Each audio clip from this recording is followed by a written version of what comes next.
Deep within the jungles of Guyana, a remote settlement named Jonestown promised utopia. It promised a sanctuary from the evils of the outside world. It promised a life of equality, harmony, and purpose. But this idyllic facade masked a sinister reality. Jonestown was not a paradise, it was a prison. A prison built on fear, manipulation, and the absolute control of one man, Jim Jones. Jones, a charismatic preacher with a dark side, had drawn hundreds of followers to his cause. He promised them salvation, both spiritual and earthly. He promised them a better world, free from racism, poverty, and injustice. And they, desperate for hope and belonging, believed him. But Jones's promises came at a steep price: their absolute obedience. Life in Jonestown was far from idyllic. Residents toiled long hours in the fields, their movements and communications strictly monitored. Dissent was met with swift and brutal punishment. Fear permeated every aspect of their existence, but still they believed in Jones's vision, in his promises of a better tomorrow. They had no idea that tomorrow would bring unimaginable horror.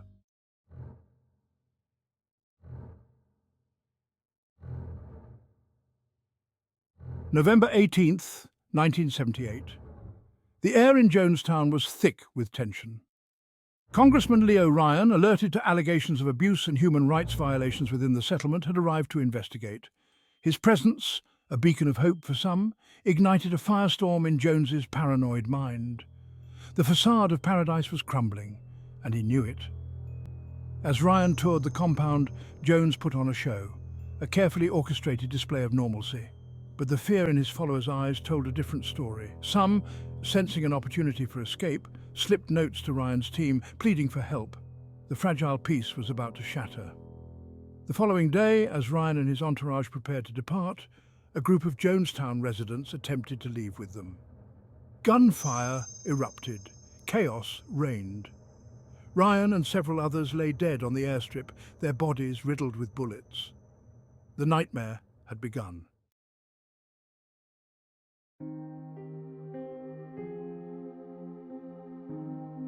Back in Jonestown, Jones, his voice laced with a chilling calm, assembled his followers.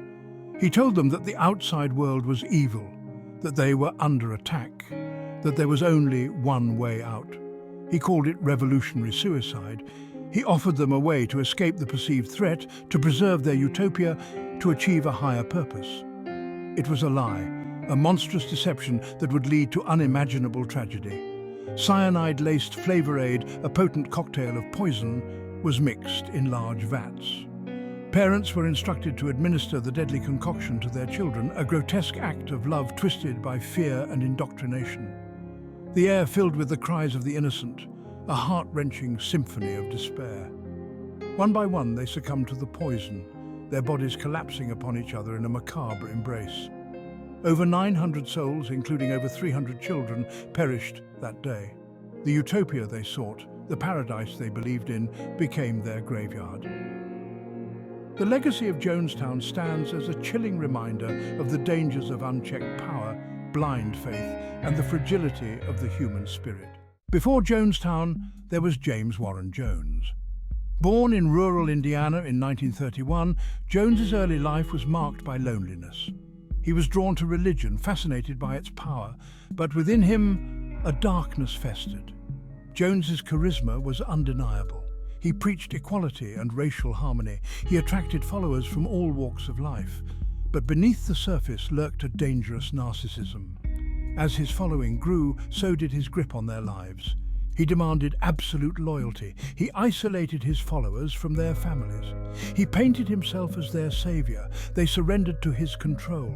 The man who promised paradise was building a prison. The seeds of Jonestown were sown in fear and control.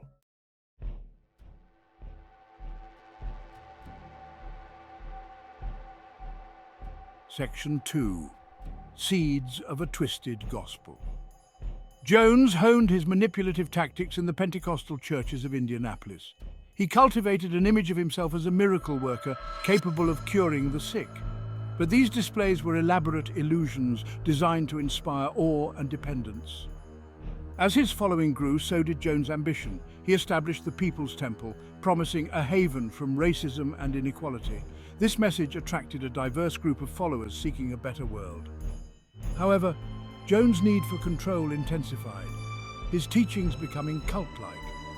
He introduced revolutionary suicide, framing it as a noble act of defiance. The People's Temple morphed into a closed society, ruled by fear.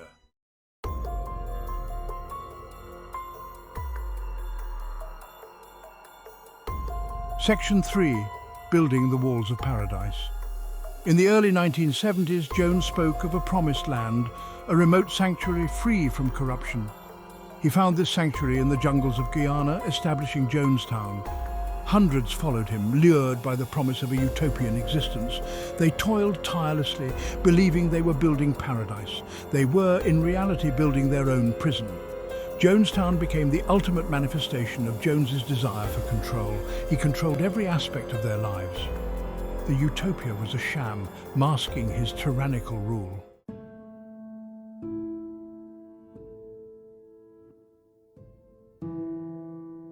Section 4. The Exodus to Guyana. The migration to Jonestown was a gradual process. With Jones orchestrating the movement in stages, he convinced them they were under attack, that Jonestown was their only hope. Families were separated, their concerns dismissed as paranoia. Life in Jonestown was arduous. The tropical climate was unforgiving, the work grueling.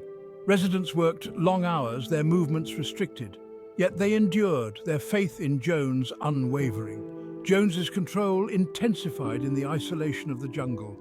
He implemented late-night meetings filled with paranoia and threats. He demanded absolute loyalty, fostering suspicion and mistrust. The once vibrant community was transformed into a tightly controlled collective. The stage was set for the horrifying tragedy that would soon unfold. Jim Jones was a master manipulator, a puppeteer of human emotions.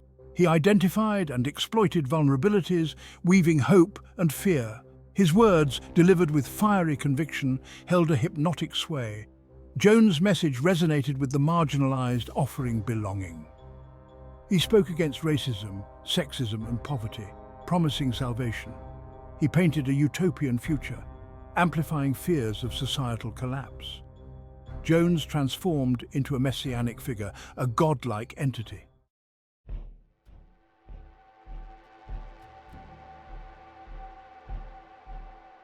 Jones understood the power of isolation. By separating his followers from their families, he could sever ties to the outside world. Jonestown, deep in Guyana, became his fortress of control. Communication was strictly controlled. Letters were censored, phone calls monitored. Jones instilled paranoia of the outside world. He convinced them only he could protect them. Jones established a rigid hierarchy. He appointed lieutenants to enforce his rules. A system of punishments and rewards maintained order. Individuality was stifled, conformity enforced. Jonestown became a world where his word was law.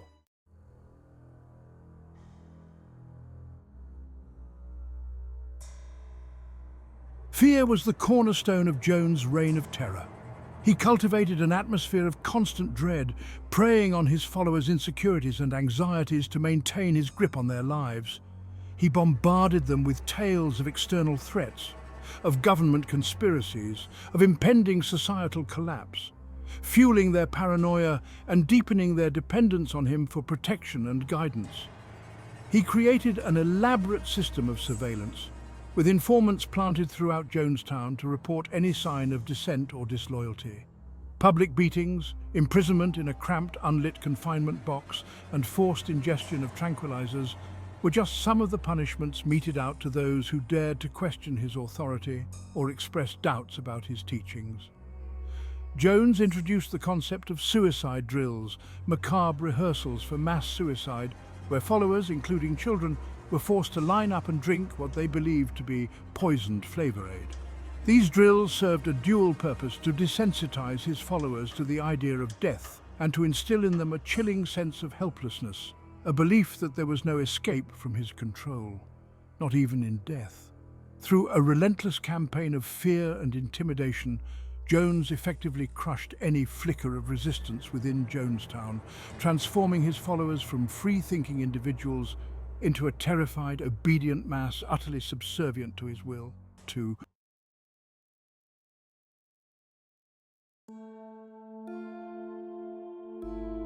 Section 4. Twisted Scripture and Divine Authority.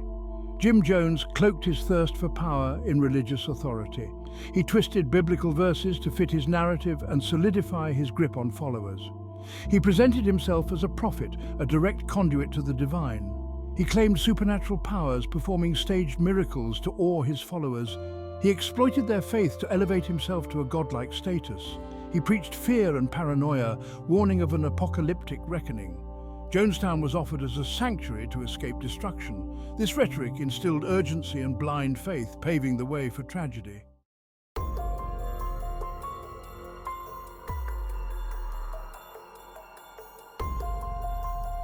Section 1. Cracks in the facade. From the outside, Jonestown might have appeared to be a utopian commune, a self-sufficient community thriving in the heart of the jungle.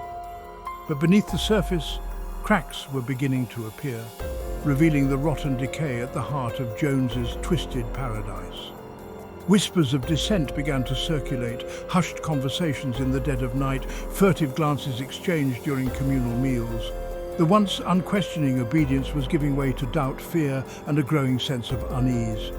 The physical and psychological toll of Jones's reign was becoming increasingly difficult to ignore.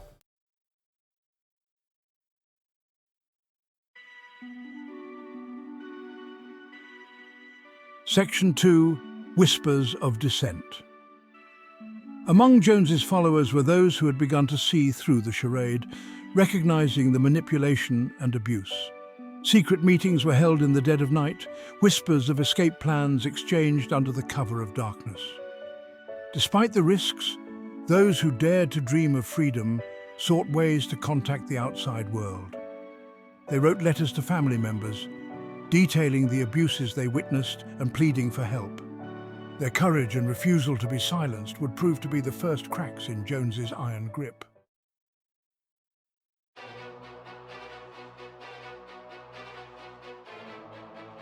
As reports of abuse within Jonestown mounted, Congressman Leo Ryan took notice. Determined to uncover the truth, Ryan announced his intention to travel to Jonestown and investigate firsthand. Jones, facing mounting pressure, reluctantly agreed to allow Ryan and a small delegation to visit. Upon arriving, Ryan and his delegation were greeted with a carefully orchestrated display of normalcy. However, beneath the surface, a palpable tension lingered, a sense of unease that not even Jones's performance could conceal.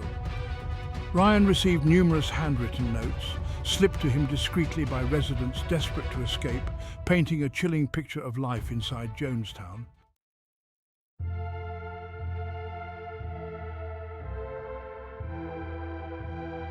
As Ryan delved deeper into Jonestown, he realized the reports of abuse were not exaggerations. Residents, emboldened by his presence, approached him, pouring out their stories of hardship and fear. Ryan discovered that Jones had confiscated the passports and identification documents of his followers, effectively trapping them. Emboldened by Ryan's promise to help, a growing number of residents decided to leave. As more residents expressed their desire to leave, the atmosphere grew increasingly tense. Jones, sensing he was losing control, became increasingly agitated, his paranoia reaching fever pitch.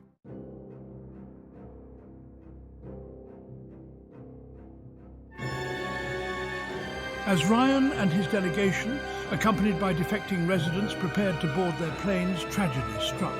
Gunfire erupted, shattering the tense calm. Jones's security forces opened fire, cutting down innocent men, women and children.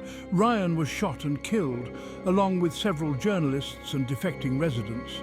The massacre at the airstrip marked a point of no return for Jonestown, a descent into madness and violence. Jones, addressing his followers, announced that the time had come for them to embrace revolutionary suicide.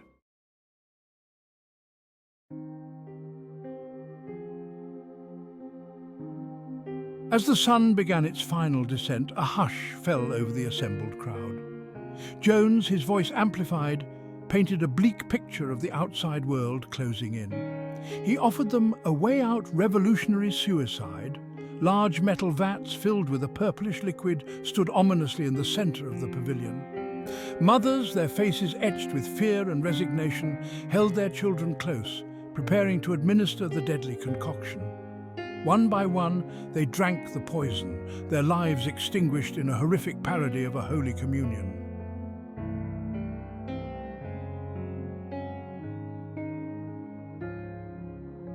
The silence that followed the initial wave of deaths was short-lived, shattered by cries of those yet to succumb. Witnessing the horrific spectacle, some residents scrambled to escape, but there was nowhere to run. Jones's security forces herded the terrified residents back, forcing them to drink the poison or face a more violent end. Amidst the chaos, there were isolated acts of defiance and love. Mothers shielded their children, lovers embraced, but all resistance was futile. The poison claimed them all, leaving behind a scene of unimaginable horror.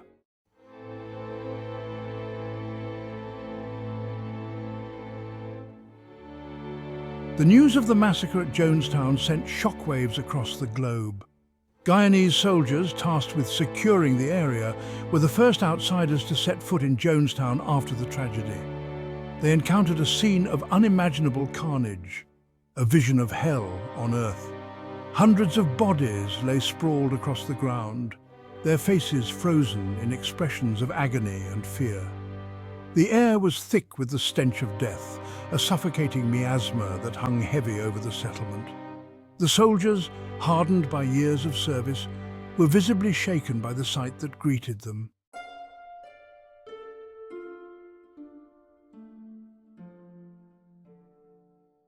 The world reeled in horror as the full extent of the Jonestown Massacre became clear. Over 900 people, including over 300 children, had perished in a horrific act of mass murder-suicide. Investigators struggled to piece together the events that led to such a horrific loss of life. They found a community in the grip of a charismatic but deeply disturbed leader who had exploited the vulnerabilities of his followers. The legacy of Jonestown stands as a stark reminder of the dangers of unchecked power and the seductive allure of cults. Jonestown, in its silence, speaks volumes, compelling us to learn from the past and work tirelessly to prevent such tragedies from being repeated. The news from Jonestown ricocheted around the globe, leaving an indelible mark on the world's psyche. The unimaginable loss of life and haunting images sent shockwaves through the international community. The world grappled to comprehend how such a horrific event could have transpired. The initial response was one of stunned silence, a collective gasp of horror. Then came the outpouring of grief as families and friends struggled to come to terms with their loss. The world mourned with them, offering condolences and searching for answers amidst the wreckage. The media descended upon Jonestown, eager to document the aftermath and provide answers. Journalists and television crews from around the globe converged, capturing the grim reality. Their reports painted a chilling picture of the events that led to the deaths of over 900 souls. Experts were called upon to offer insights and provide a context for understanding the tragedy. Governments faced intense scrutiny, with questions raised about preventing such tragedies. The Jonestown Massacre sparked a global conversation about the dangers of cults and the importance of religious freedom. For the survivors of Jonestown, those who had escaped the massacre, those who had refused to drink the poison, the aftermath was a long and arduous journey of healing. They carried with them the scars of trauma, the haunting memories of that horrific day. Many struggled to reconcile their faith with the horrors they had witnessed, their belief in God shaken to its core. Others grappled with the guilt of having introduced loved ones to Jonestown, their hearts heavy with the burden of responsibility. The scars of Jonestown run deep, a reminder of the human capacity for both great love and unimaginable cruelty.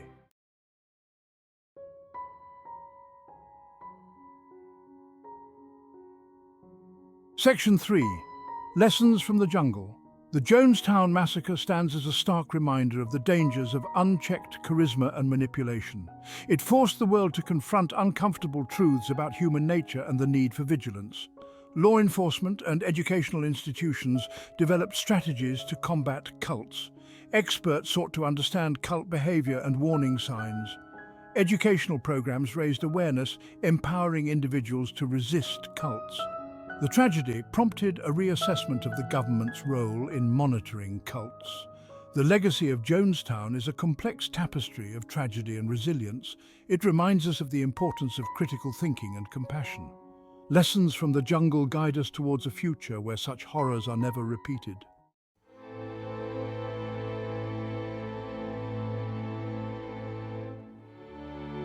Over 4 decades have passed since the horrors of Jonestown unfolded. Yet the shadow of that tragedy continues to loom large. The name itself, synonymous with blind faith and unthinkable violence, serves as a chilling reminder of the dark potential within the human spirit. It stands as a stark warning against the seductive nature of charisma and the devastating consequences of surrendering one's autonomy. The world watched in horror as the details of the massacre emerged, the sheer scale of the loss of life, over 900 souls. The images from Jonestown, the bodies strewn across the pavilion, the vat of poisoned flavor aid, became seared into the global memory.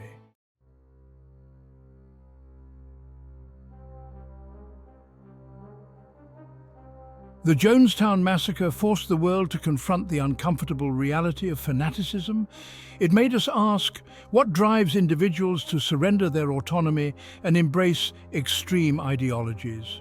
The answer is rarely simple.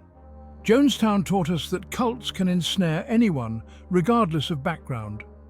Vulnerability to cults stems from social isolation, economic hardship, and a search for meaning. Jonestown challenged stereotypes and highlighted the powerful techniques of persuasion used by cult leaders. It underscored the importance of critical thinking and questioning authority. Jonestown reminded us that cults thrive in secrecy and fear.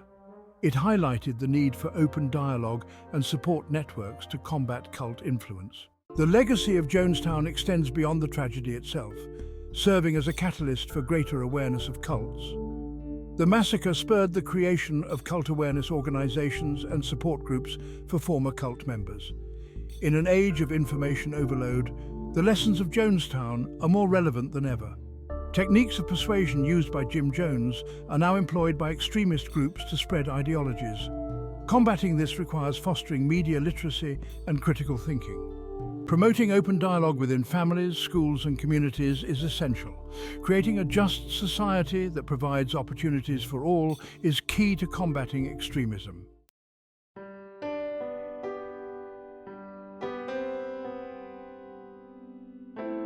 The Jonestown Massacre, for all its horror, also serves as a testament to the enduring power of the human spirit. Amidst the darkness of that tragedy, there were also stories of courage, of compassion, of individuals who risked their lives to protect others, to expose the truth, to resist the descent into madness. As we remember Jonestown, let us honor the memory of those who perished, not only with sorrow, but also with a commitment to learning from the tragedy and preventing such horrors from happening again. Let us remember the victims, not as nameless statistics, but as individuals with families, dreams and aspirations whose lives were tragically cut short. Let their memory serve as a catalyst for greater awareness, for fostering critical thinking, for promoting empathy and understanding, and for building a world where the seductive whispers of fanaticism are met with the unwavering strength of reason, compassion, and a commitment to the inherent dignity and worth of every human life. The path forward from Jonestown is not one of forgetting, but of remembering, of learning, of actively working to create a world where such darkness can never again take root. It is a path that demands vigilance, compassion, and an unwavering commitment to the enduring principles of truth, justice, and the sanctity of human life.